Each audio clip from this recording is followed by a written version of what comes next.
esto, porque la verdad que el país todavía está muy agobiado por las fuerzas de la naturaleza también. Sobre todo en el plano nacional, esa es la noticia más impactante, que van a continuar los aguaceros. Ya hay varias comunidades que han sufrido los impactos de estos excesos de lluvia y todo parece ser que la cosa no para. No para, así es. Todavía hay algunas provincias, sobre todo Puerto Plata, principalísimamente, en estado de alerta rojo. Sí, sí. Suelos saturados y bueno, lamentablemente la promesa o el aviso de más lluvias. Así que hay se dice que mucho por delante, tanto de parte de las autoridades, de los organismos de socorro, como también del sector privado en las comunidades que están siendo afectadas. Siempre se ha dicho que la lluvia paga su daño, pero yo creo que en este caso uno no sabe a qué atenerse. Y es la otra noticia impactante que ha conmovido al mundo, el fallecimiento de Fidel Castro. Fidel Castro. Sí. Fidel Castro es un hombre, fíjate, nosotros que pertenecemos a las mismas generaciones, yo no fui de lo que me seduje nunca por Fidel, fui de los anticastristas de izquierda activos. Siempre muchos compañeros nuestros pagaron con cárcel en Cuba esas actitudes. Nadie conoce la historia de uno de los grupos de los comunistas ortodoxos cubanos que trataron de dar un golpe de Estado en Cuba, auspiciado por los soviéticos. Y que cuando Fidel lo descubrió, pagaron las cárceles más terribles porque nadie hablaba a favor de ellos. Ni en Cuba hablaba nadie para que los libertara porque eran comunistas.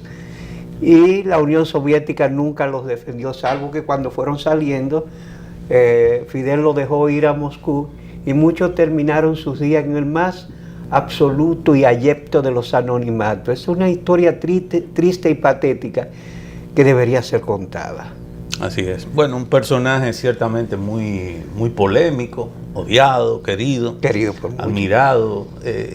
Pienso que finalmente, ya con su fallecimiento y con un retiro creo que bastante estratégico, para evitar probablemente situaciones difíciles de manejar a lo interno de Cuba, pero creo que ciertamente la figura como tal, que ha tenido también reacciones de los mismos signos contradictorios, hay gente que se ha alegrado, hay otros que han mostrado su pesar.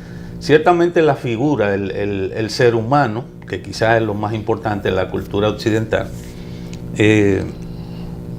va a tener valoraciones y va a tener ponderaciones y detractaciones, pero la obra es quizás, en definitiva, lo que va a haber que evaluar, y para eso todavía creo que dentro de algunas décadas todavía vamos a estar quizás contradiciéndonos con esto. Pero a mí me lastima el espíritu con que los latinoamericanos manejamos estas cosas.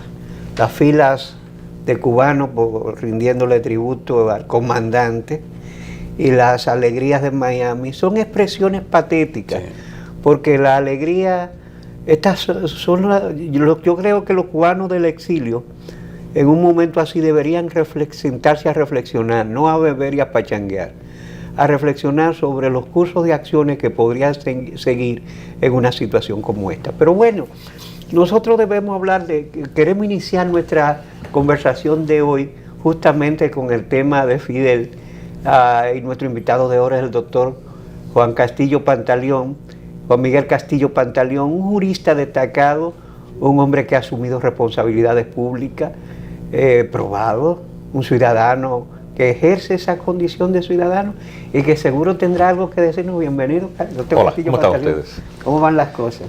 Bueno, mirando todo en medio de todo este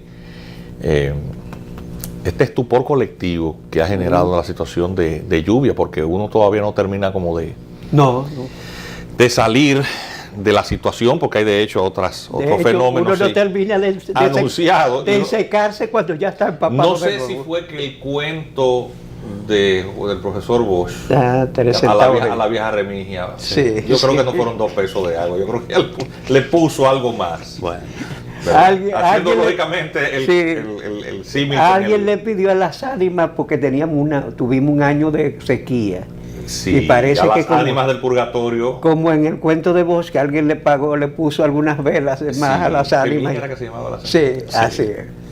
Bien. Bueno, hay un dicho popular que al que quiero hacerle una adaptación.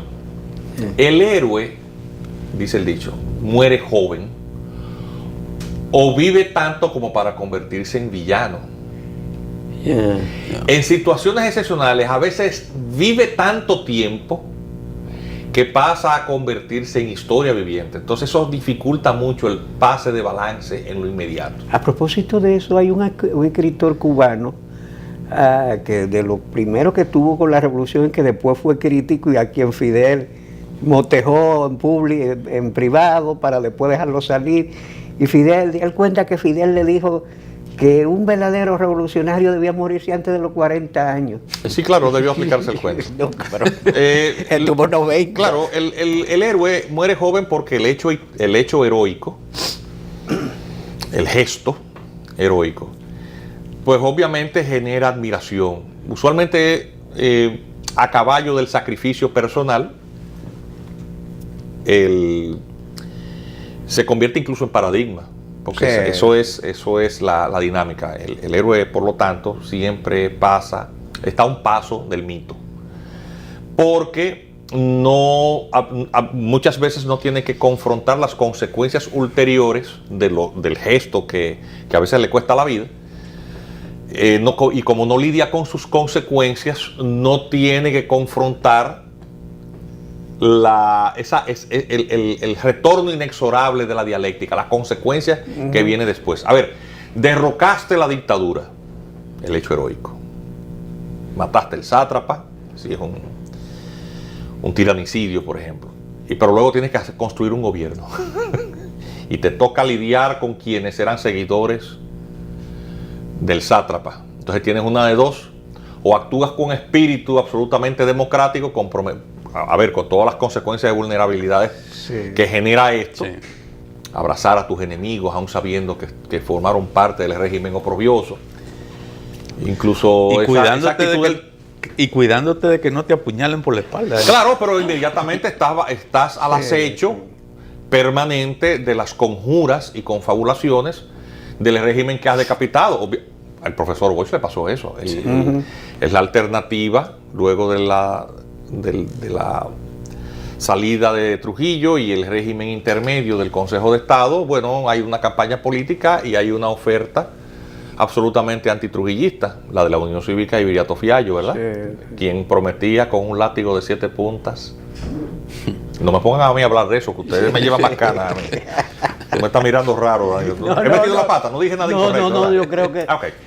Entonces, y el profesor Bosch, quien hablaba de paz, es decir, de una forma de confraternizar y tratar de encontrar el camino. Que algunos creen, a propósito de eso, que Viriato debió ganar esas elecciones y dejar a Bosch en la oposición, que hubiese sido un excelente oposición. Extrañamente, el clero católico, que debió de abogar por la confraternación, o sea, para que se haya una paz, pues se opuso, porque vivíamos también, desgraciadamente, la época de la Guerra Fría y los extremismos histéricos de la confrontación de los dos bloques que dominaban el mundo.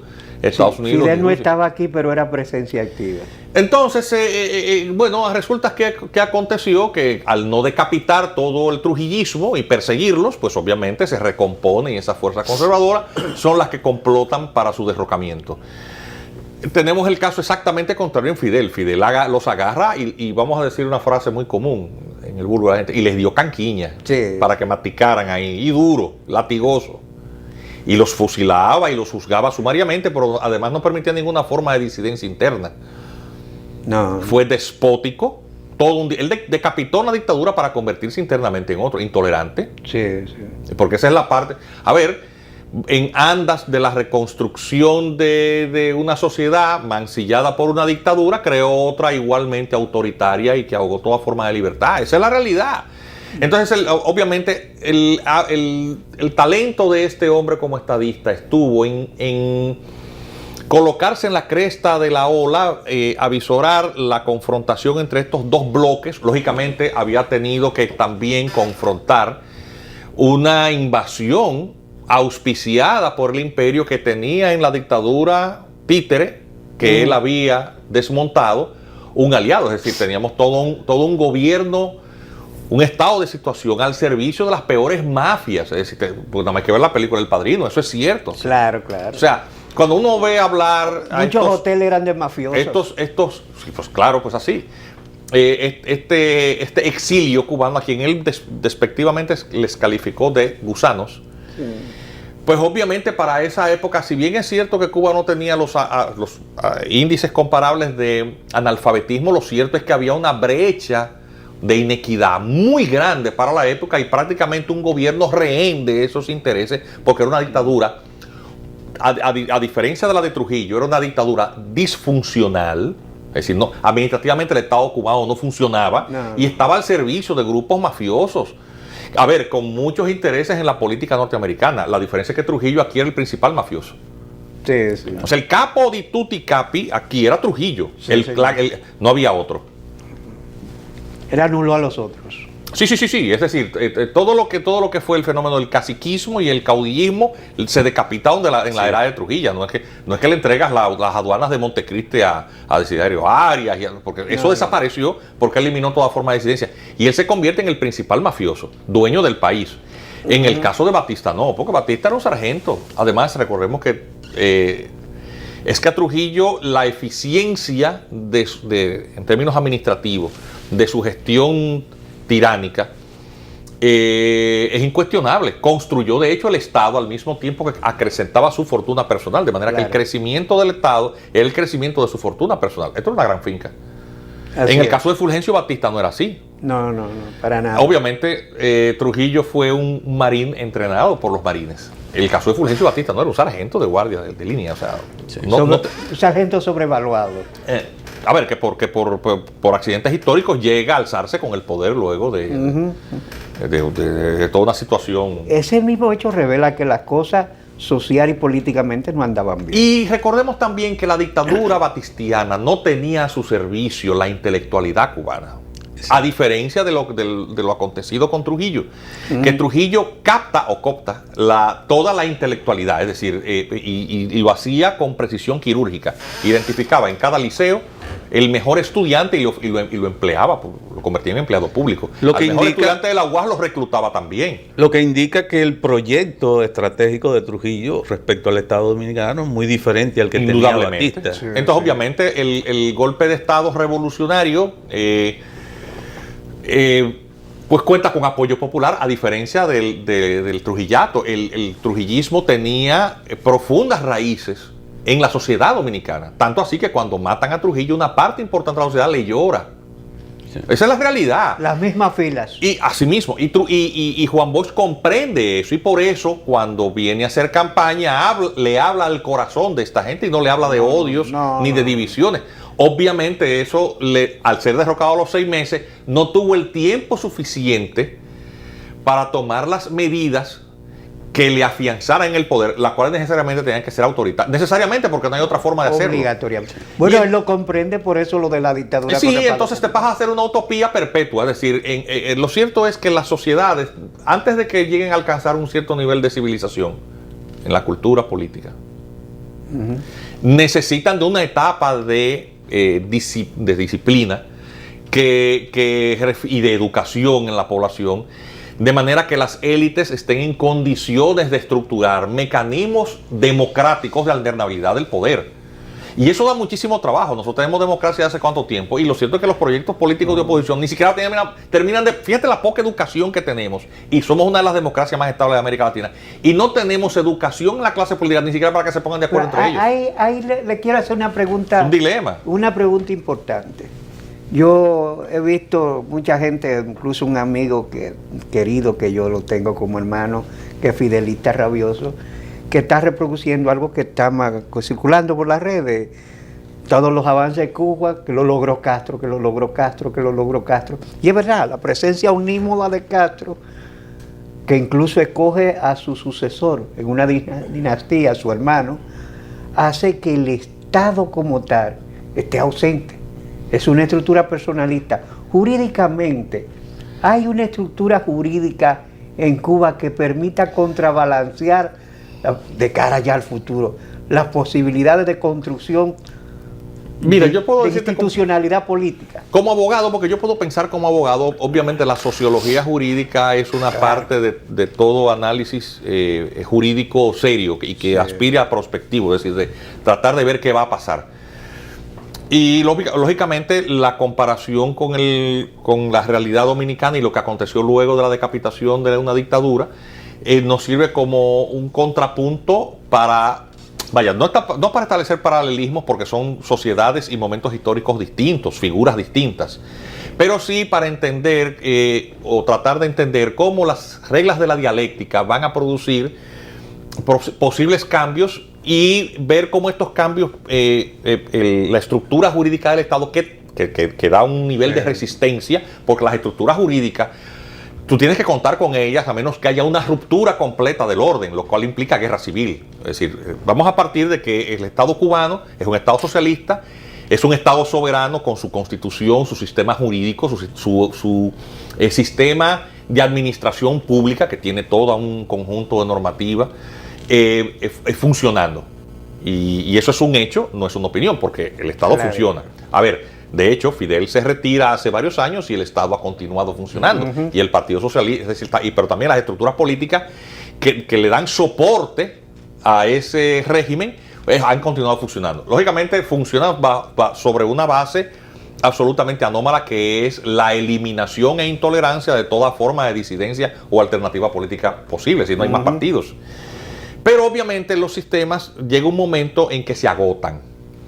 La primera prueba de fuerza o de debilidad que enfrenta el régimen cubano es cuando al término de la Guerra Fría los muros se derrumban y situado, un tubo de dinero que venía desde Rusia, desde Moscú hasta La Habana, se interrumpe por el colapso de la economía soviética.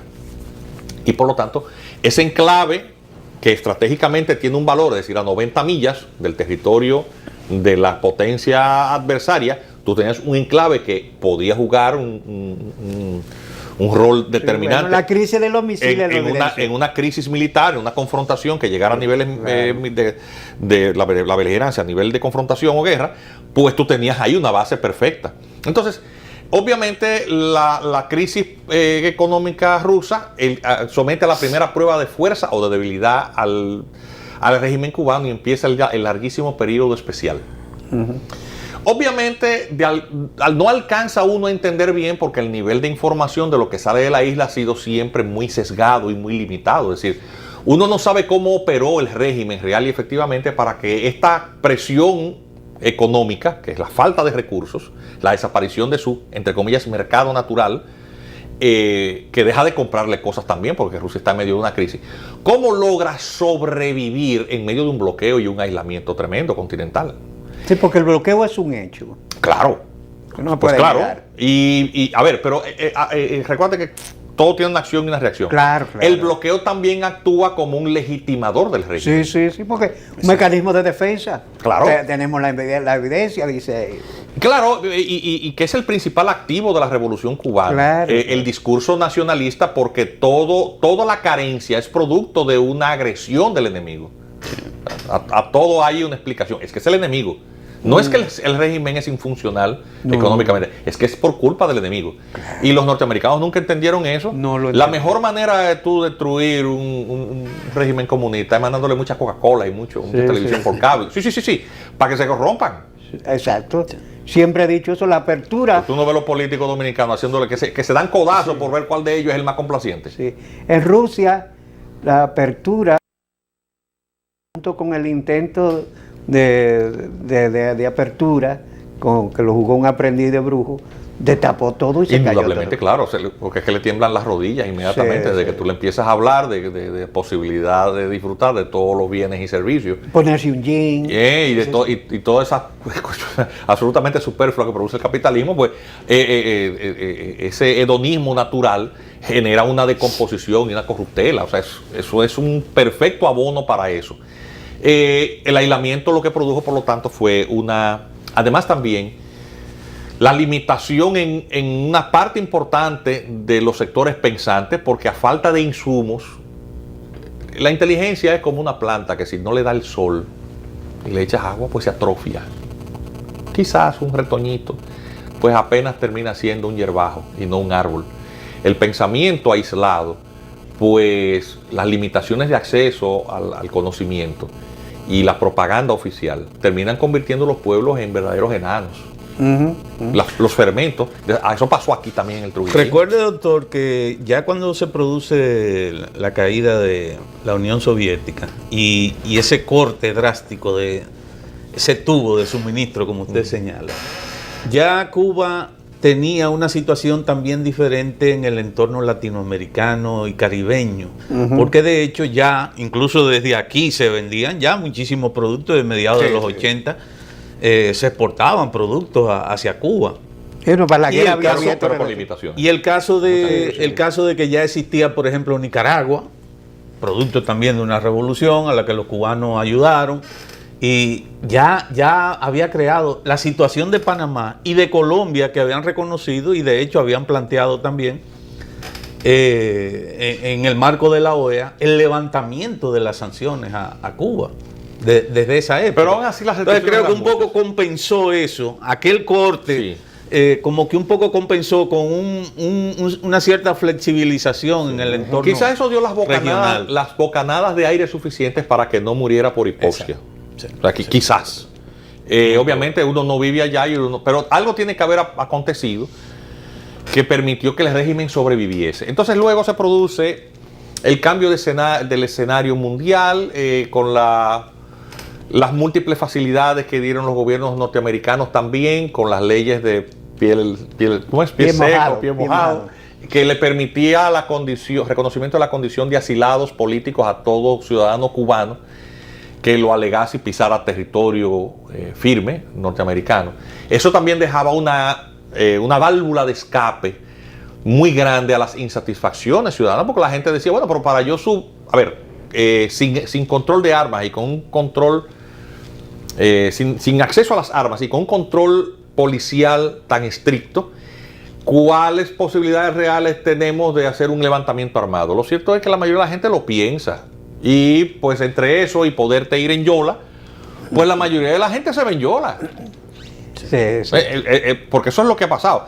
Y por ejemplo, ciertas meteduras de pata, como aquel incidente del Puerto Mariel, drenaron hacia los Estados Unidos una parte considerable de los sectores más desestabilizadores, ya sea por delincuencia común o por descontento político. Es decir, también eso le quitó mucha presión al régimen. Sí. Claro, porque del momento en que tú logras que salgan, ¿cuántos? 100,000, 200,000, 300,000, gente insatisfecha o inadaptada, pues tú inmediatamente estás quitando el fermento. Se dice que 80,000, 26,000 de los cuales eran delincuentes. Eran simples presos comunes, claro, así es. O sea, entonces eso hizo que el régimen funcionase y que funcionase hasta el día de hoy y sobreviviese a la figura de Fidel. El enfoque que está muy interesante, doctor, vamos a interrumpirlo ahí para poderlo continuar cuando regresemos de la pausa, la primera pausa comercial que vamos a hacer con su anuencia.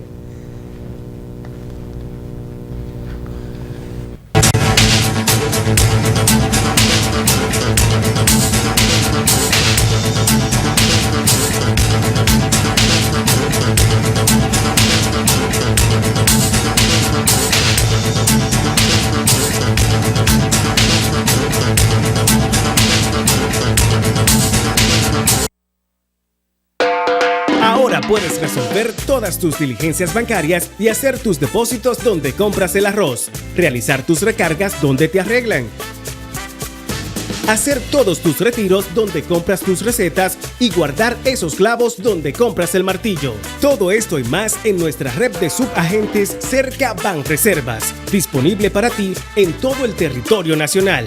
Realiza gratis tus retiros, depósitos, recargas, pagos de tarjetas, consultas, transferencias entre cuentas, pago de multas y trámites de licencias. Subagente bancario Cerca Banreservas, tu banco fuera del banco. Banreservas, el banco de los dominicanos.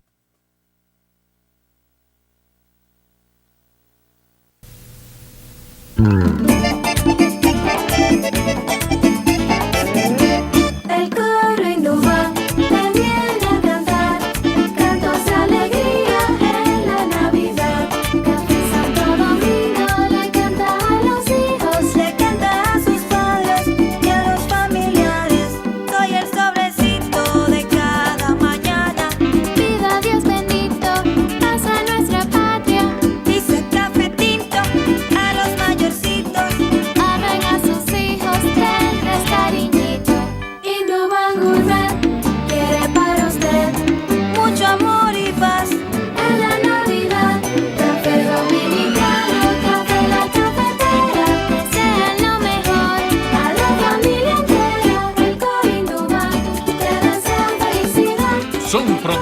de la naturaleza que se convierten en aroma y sabor cada día del año.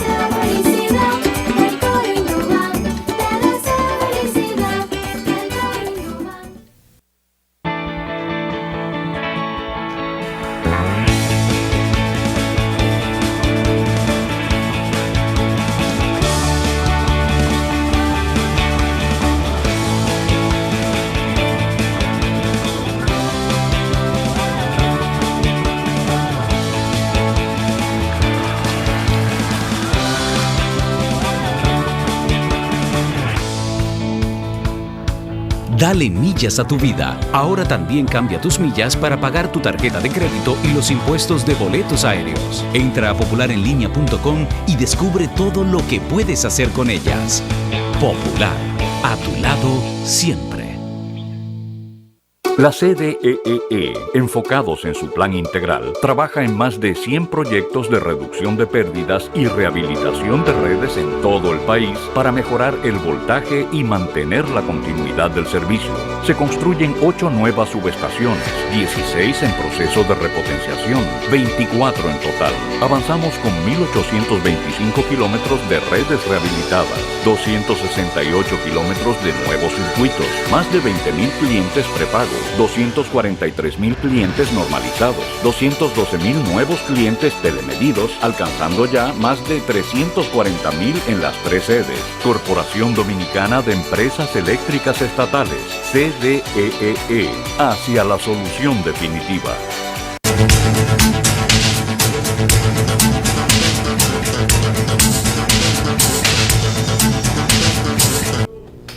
Doctor, en el análisis que está haciendo, a mí eso parece interesante y es lo que preocupa a mucha gente. ¿Cuál es en el corto y mediano plazo el futuro de Cuba? Mira, a diferencia de lo que ha pasado con otras dictaduras que abruptamente han sido derrocadas y que dan lugar a caos, a situaciones convulsas y en donde no hay, e imprevisibles, porque no hay manera de prever lo que vaya a pasar. Lo cierto es que al él haber generado un relevo en el liderazgo y lleva de la mano a su hermano menor, que por cierto, compañero revolucionario también, porque sí, es que dirige el segundo frente. Así es. Entonces, es decir, que es una persona también respetable dentro de la jerarquía y de la nomenclatura del Partido Comunista. Pero que tiene 85 años. Bueno, claro, no es ningún muchacho, es también otro envejeciente, un octogenario. Pues obviamente vientos de cambio de manera natural se produjeron y la percepción obviamente, porque la personalización infidel de todas estas consecuencias del sostenimiento o mantenimiento a contrapelo de cualquier cosa en el poder, pues deja a cualquiera que no sea Fidel un poquito con menos carga. Es decir, Raúl y Fidel es lo mismo, pero no es lo mismo. No, porque la gente habla de Fidel, pero de Raúl. Es lo mismo, pero es diferente. De los Castro, como se habla mucho. Sí, los hermanos Castro. Entonces es previsible que también Raúl haga otro tanto y pareciera que eso es lo que va a acontecer. ¿Qué puede prolongar la situación? Bueno, pues la actitud del gobierno norteamericano. Recordemos que tenemos un presidente recién elegido y que va a tomar posesión en enero, cuya reacción frente al deceso del mandatario, para complacencia de los sectores extremistas del exilio cubano en la Florida, pues va a retrasar la posibilidad de cambios para mejor. Cuando digo para mejor es hacia un régimen... Eliminación del embargo y quizá... Pero no es eso lo que parece que va a hacer Trump. No parece porque, por lo siguiente, ya hubo intercambio de embajadores, no creo que eso se vaya a echar atrás. Están los norteamericanos atrapados por los elementos que plantea la ley Torricelli, pero esas son situaciones que deben ser discutidas y no puede ser hacia atrás. Pero eso, atención, pero una cosa es que lo que se había avanzado se retrotraiga, y otra cosa es que los siguientes pasos, los pasos por venir, pues sean cada vez más lentos, tanto que haya cierto... que sea tan lento que parezca que está estático, ¿entiendes? Y ¿Habrá o no cambios en la dirección de que haya una mayor apertura democrática en la misma proporción y velocidad de las torpezas de la política norteamericana? Es decir, no dependerá de los cubanos, sino de quienes le están condicionando desde hace 60 años. Porque lo cierto es que el nivel de torpeza con la que los norteamericanos se manejaron, obviamente, ¿quién iba a imaginar ese nivel de resistencia en ese pueblo? Que habría que reconocer un nivel de heroicidad, y independientemente de que haya gente que no quiera saber de Fidel Castro, pero la dignidad del pueblo cubano es algo que nos da una lección a todos los pueblos de América. Sí. O sea, un pueblo orgulloso. De hecho, el cubano tiene un nivel de orgullo en su liderazgo y de dignidad que le falta a los dominicanos. Esa es la realidad. Sí, sí. Que cada vez que los extranjeros vienen y entran en nuestro país es por invitación de un grupo de dominicanos. Y hemos estado cabalgando bajo ese ignominioso caballo desde el inicio mismo de la República. Hasta ahora. Sí, de Santana. Hasta ahora, porque los otros días, yo soy profesor de Derecho Penal en una universidad, en la UNFU, y no hay, salvo el de Leoncio Ramos, no hay un libro de texto de eso, y bueno, tiene uno que hacer un esfuerzo académico. Y estaba yo conformando unas lecciones, y entonces me encuentro con el artículo 77 del Código Penal. O sea, y me recuerdo lo que pasó hace 2 años, un funcionario dominicano firmando un acuerdo que le permite a tropas extranjeras quedarse aquí y entrar sin freno alguno. Es que eso está castigado en el Código Penal, es un crimen contra la cosa pública, de los que están castigados más gravemente. Las máximas autoridades, las actuales, de eso no se habló. En este país no se habló de eso, hablamos 2 o 3. Un suceso realmente. Sí, bueno, pero ya lo declaró inconstitucional por el Tribunal Constitucional. Es que eso es un delito, es un crimen. No debió ni siquiera plantearse. Proponerse, claro. Sí. Firmarlo es un acto de traición. La entrega, el facilitamiento del acceso de tropas extranjeras a puertos dominicanos está castigado en el Código Penal expresamente. ¿Tú me entiendes? O sea, obviamente, ya uno menciona eso y le dicen, bueno, porque este hombre ya está acabando con el gobierno, ¿no? Que es así. Es un hecho. Saludo al señor Navarro. Sí, con mucho cariño. Pero es así. Sí, sí. Y al Procurador General de la República. Saludo. Es un crimen contra la cosa pública. De ese tema no habló nadie. ¿Por qué? Porque la entrega era a las tropas norteamericanas. ¿Y quién va a hablar de eso? La oposición. Que lo que lamentaban ellos sería no haberlo firmado ellos adelante. Sí. De que no le dieran el chance. Porque esa es la realidad. Entonces, cuando tú contrastas ese nivel de entreguismo, del liderazgo, entre comillas, político dominicano, sí, por algo el embajador, con la dignidad del pueblo cubano y de esa gente que puede uno no simpatizar con Fidel, pero de esa madera de la que están hechos, uno tiene que establecer los contrastes, las diferencias, para vergüenza de los dominicanos. Por algo el embajador norteamericano recientemente dijo que dándonos pelas verbales, que entregarán. ¿A ti no te gusta lo que estoy diciendo? Sí, pero entrega la visa. Al presidente de la Junta Central Electoral le quitaron la visa y el Estado Dominicano no fue capaz. Óyeme, en la Cámara de Diputados no fueron capaces de aprobar una resolución pidiendo una explicación. Que es el presidente de la Junta y lo sacaron a patadas. Usted sabe que yo... bueno, pero todo el que perdió también tenía que echar la culpa a alguien. Como el marido que le pegan los cuernos, pero entonces quema el sofá. Sí. La mujer te fue infiel, yo voy a quemar el sofá. El acto pecaminoso. No, el sofá. Sí. Yo voy a quemar el colchón. Sí. La culpa la tiene el colchón. No, hombre. O sea, lo que te quiero decir es estableciendo los paralelismos, porque al final de cuentas es eso, y todo el mundo a complacer al embajador. ¿Sabes qué? Que eso nos lleva a un tema que yo he estado pensando en un artículo de quienes luchan titulado "Quienes luchan por la nacionalidad dominicana". No lo he terminado. Y la conclusión es que los únicos que luchan por la nacionalidad dominicana son los haitianos que la quieren tener.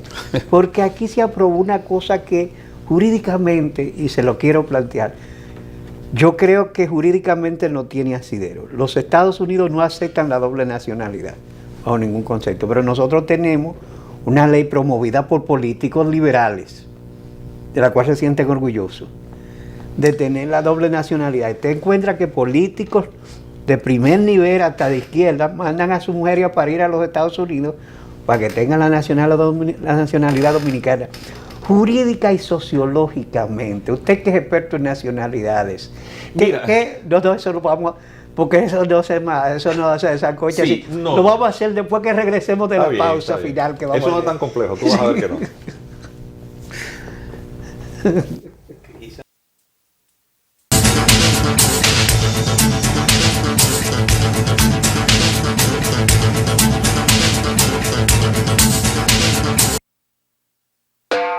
Ahora puedes resolver todas tus diligencias bancarias y hacer tus depósitos donde compras el arroz, realizar tus recargas donde te arreglan, hacer todos tus retiros donde compras tus recetas y guardar esos clavos donde compras el martillo. Todo esto y más en nuestra red de subagentes Cerca Banreservas, disponible para ti en todo el territorio nacional.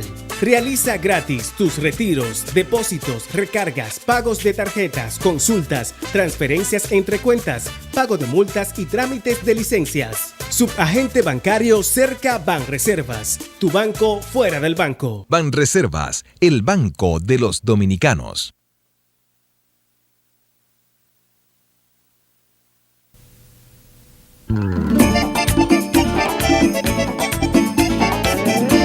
El coro innova, te viene a cantar, cantos de alegría en la Navidad. Café Santo Domingo le canta a los hijos, le canta a sus padres y a los familiares. Soy el sobrecito de cada mañana. Vida Dios bendito, paz a nuestra patria. Dice café tinto a los mayorcitos. Amen a sus hijos, denles cariñito. Innovan Gourmet quiere para usted mucho amor y paz en la Navidad. Café dominicano, café la cafetera, desean lo mejor a la familia entera. El Coro Innovan te desea felicidad. Son productos de la naturaleza que se convierten en aroma y sabor cada día del año. Felicidad, el Coro Innovan te desea felicidad. El Coro Innovan.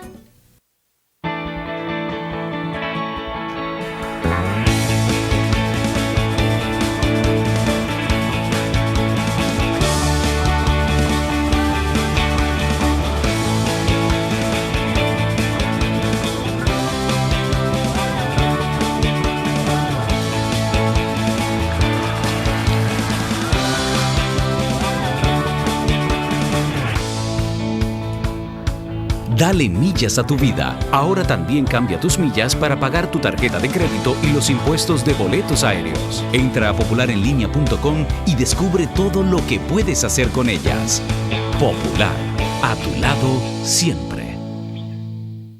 La CDEE, enfocados en su plan integral, trabaja en más de 100 proyectos de reducción de pérdidas y rehabilitación de redes en todo el país para mejorar el voltaje y mantener la continuidad del servicio. Se construyen 8 nuevas subestaciones, 16 en proceso de repotenciación, 24 en total. Avanzamos con 1.825 kilómetros de redes rehabilitadas, 268 kilómetros de nuevos circuitos, más de 20.000 clientes prepagos, 243.000 clientes normalizados, 212.000 nuevos clientes telemedidos, alcanzando ya más de 340.000 en las 3 sedes. Corporación Dominicana de Empresas Eléctricas Estatales, CDEE, hacia la solución definitiva.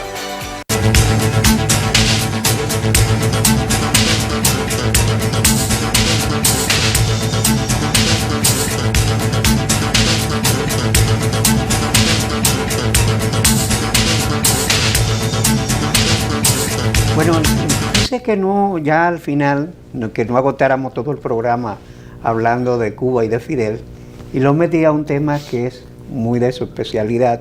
Yo creo que usted es el más conspicuo o el único especialista destacado del tema de nacionalidad de este país y islas adyacentes. Entonces le hice la pregunta y ya. Sí, mira lo que pasa con el tema de nacionalidad. Obviamente hay que aclarar lo siguiente. El concepto de nacionalidad para nosotros tiene matices del ejercicio de ese vínculo jurídico del individuo con un Estado que distingue, por lo tanto, la nacionalidad, que es una de las dimensiones del Estado civil, y del estado de las personas.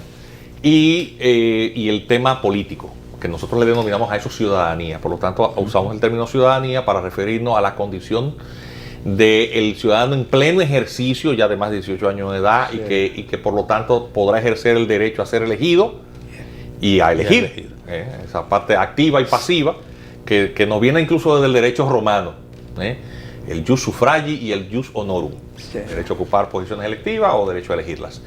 Entonces, ¿qué pasa? Los norteamericanos no tienen esos matices, porque recuerda que ellos tienen un sistema heredado de los anglosajones que no tenía esa riqueza acumulada del saber jurídico romano-germánico que tiene 2000 y pico de años. Entonces ellos simplemente identifican el término citizenship, es decir, ciudadanía, en lo que conforman un todo, sin dar lugar a esos matices. Era propio por el concepto del Reino Unido. Pues claro, entonces ¿qué ocurre? Que en el sistema anglosajón norteamericano, para ser más específico, las consideraciones acerca de conflictos de nacionalidad, cuando una persona tiene más de una, y la nacionalidad de origen establece una lealtad perpetua, es decir, que aún la adquisición de segunda nacionalidad no supone la pérdida de la originaria, caso de la República Dominicana, que eso se introdujo a partir del año 1994, por cierto. Pues los norteamericanos obviamente no dan espacio, el derecho norteamericano no da espacio a ese tipo de consideraciones. De manera que si hay o no un conflicto de nacionalidad efectiva ante una situación jurídica de un ciudadano norteamericano, el tema ni siquiera se pone. Es decir, ellos sencillamente no reconocen ese tema ni plantean, por lo tanto, un conflicto posible que merezca mayor consideración. O tienen una manera de zanjar esa diferencia, una interpretación posible. Porque, atención, es que el programa no es suficiente para uno explicar. Lo que pasa es que, y eso viene desde la época del derecho romano y toda la etapa feudal después, hay una dimensión que le llaman el jus in personam en latín, es decir, el derecho de las personas, que originariamente vinculaba a un individuo, por ejemplo, a una tribu. El cives, o ciudadano romano, se escribe cives, pero se pronuncia cives. Sí. El cives romano era el ciudadano romano con plenitud del ejercicio de todos los derechos. Incluso un extranjero, un ciudadano no romano, para poder ejercer ciertos derechos civiles, por ejemplo, el jus commerci, ejercer el comercio, o alguna de las facetas de la vida civil, tenía incluso que adscribirse o colocarse bajo la tutela de un ciudadano romano. Esa es una institución que existía en el derecho romano llamada el patronatum. Sí. Era algo así como un pater familias, a cuya casa este extranjero podía colocarse. Escritos. Obviamente quien servía vamos a llamarle fiador para que se pueda entender, no es fiador, pero es la figura jurídica que más se podría parecer, para que se entendiera, era un ciudadano romano.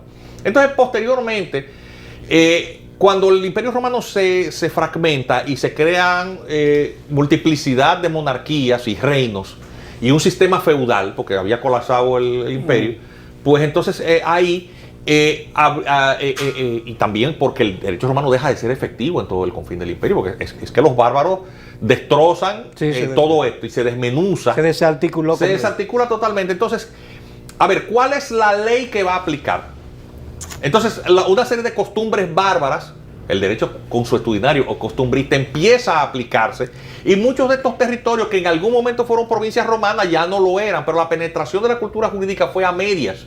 Entonces esos monarcas gobernaban pueblos que tenían quizás cierto referente cultural y obviamente la lengua franca, que era el latín, pero obviamente las costumbres de los pueblos eran totalmente tribales de las tribus de esos lugares que estaban sometidas a determinados monarcas. Entonces, a ver, ¿a quién le debía lealtad ese súbdito? Porque ya el referente del orbis romano había desaparecido. Bueno, pues entonces ahí empieza a discutirse el tema de la lealtad personal, el tema del súbdito. Y esa relación de vasallaje o de reconocimiento de lealtad a determinado monarca empieza a construirse en toda la Edad Media. De manera que cuando todo yo estoy resumiendo como 1500 años de historia en 2 minutos, cuando todo esto tiene que confluir a una evolución política en el momento en el que el sistema feudal colapsa, porque también aconteció algo. hubo unas pestes en Europa que acabaron con más de la mitad de la población. Sí. Entonces los monarcas de buena primera se quedaron sin súbditos. Y lo que quedaban, en su gran mayoría, en la ciudad, era la gente que no era sierva, eran ciudadanos libres, que debían lealtad a un monarca, pero no estaban sometidos a una relación de vasallaje. Y ese es el origen del capitalismo. Entonces había que pagarle para que hicieran los trabajos. El capitalismo surge de epidemias. Sí, Esa es la realidad. sí. Entonces, y eso es economía, principio de historia de la economía elemental. El asunto es que esto produce unos cambios, el surgimiento de burguesías, pero si tenemos un sistema político que es monárquico. Llega un momento en que el sistema político y económico colapsa y los ciudadanos libres entonces decapitan esas monarquías y surge el fermento de los primeros fenómenos de democracia. En el caso de los franceses con la Revolución Francesa, pero al mismo tiempo muchos regímenes fueron también mutando para que los monarcas dieran más lugar a espacios de consulta, los estados generales, asambleas de nobles, cada vez disminuyendo el poder absoluto del monarca. Todas esas leyes de habeas corpus y todas esas cosas surgieron en esa etapa de la Edad Media. En Estados Unidos con una situación muy cómica. En Estados Unidos con que estuve por cierto en Southampton hace unos meses, hace menos de un mes. Cuando colonizando esos territorios y había mucha intolerancia en Inglaterra, esos colonos iban ahí huyéndole a la represión de las persecuciones religiosas inglesas. Y entonces, como llega, es el caso de los peregrinos que se fueron en el barco Mayflower. Cuando llegaron, el documento que ellos debían firmar y por el cual debían jurar, que reconocía absoluta lealtad al monarca, se había perdido en el camino. Bueno, pues yo no lo puedo decir, capitán, yo no lo puedo dejar bajar aquí a tierra firme si ustedes no hacen juramento de fidelidad. Y como el documento se había perdido, lo que hicieron fue redactar uno que dice, bueno, que reconocemos fidelidad, pero todas las decisiones se tomarán por voto. Por eso es que ese documento del Mayflower, la primera constitución democrática del mundo. Sí. Es decir, todo eso surge ahí. Finalmente el sistema muta hacia formas republicanas, que no es más el sistema republicano que la elección de un rey con término. Sí. Ahora bien, doctor. El presidente es un rey con término. Usted ha expuesto toda la basamenta de la cuestión con la pasión y con la destreza del especialista, pero como se está terminando el programa y yo quería traerlo a un problema concreto. Por ejemplo, aquí se registró un suceso en una población de la línea noroeste.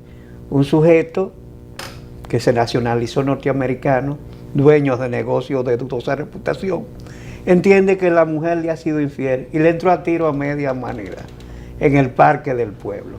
Hirió a varios con sus recursos y la complicidad del cuerpo policial, sale del país y cuelga un video explicando cómo él le entró a tiro, incluso a fulano que vino de fresco a quererme parar, le metí 4 plomazos para que no joda.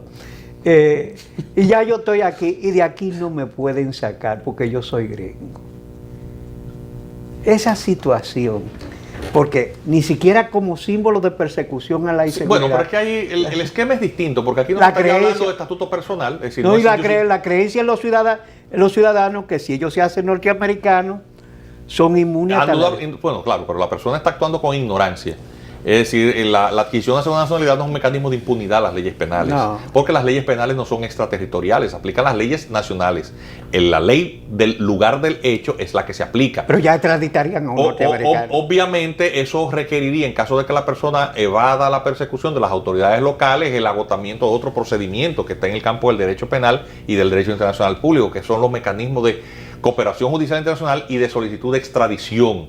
Hay países que tienen como principio la no extradición de nacionales. Caso de los norteamericanos. Francia, Venezuela. Pues sí, pero lo cierto es que en situaciones en donde la persona tiene más de una nacionalidad, pues pudiera dar lugar a que el Estado correspondiente pudiera incluso hasta revocar la nacionalidad. Sí. Si, por ejemplo, un hecho hubiera sido cometido anteriormente. El Tribunal Europeo de Derechos Humanos, por cierto, la sentencia, si la memoria no me falla, la de sentencia Janko Rothman, un austríaco un alemán que había cometido crímenes. Pues, atención, me parece que era austríaco. Era alemán y había cometido un hecho ilícito. Y entonces se nacionaliza austríaco. para evadir las autoridades. ¿Qué pasa? Las leyes de ambos países establecen que la adquisición de una segunda nacionalidad implica pérdida automática de la originaria. Entonces, ¿qué ocurre? Que la autoridad, cuando se da cuenta de que esta persona, para evadir la persecución, lo que hizo fue revocársela. Y entonces la persona estaba en una situación, entre comillas, de apatridia. Sí. El Tribunal de Derechos Humanos Europeo dijo que no había violación de derechos humanos en esos casos. Realmente, doctor, es un caso de apatridia consentido por la ley. Es interesante. La intención estaba, evidentemente, era para evadir. Era para evadir, el peso de... O sea, en derecho privado es el fraude a la ley. Sí. Evidentemente que hablar con una personalidad como usted, siempre, y ya pasa en todos los programas que usted viene, que quedamos cuando empieza a degustarse la intervención. Sí, esos son temas muy interesantes. Se habla poco de eso, pero son muy interesantes, además muy contemporáneos. Sí, realmente se nos acabó el tiempo. Tenemos que continuarlo. Muchas gracias. Gracias a ustedes. A ustedes, amigos televidentes. Ha sido otra entrega de Sondeo, un programa de peso para un público que piensa. Ese es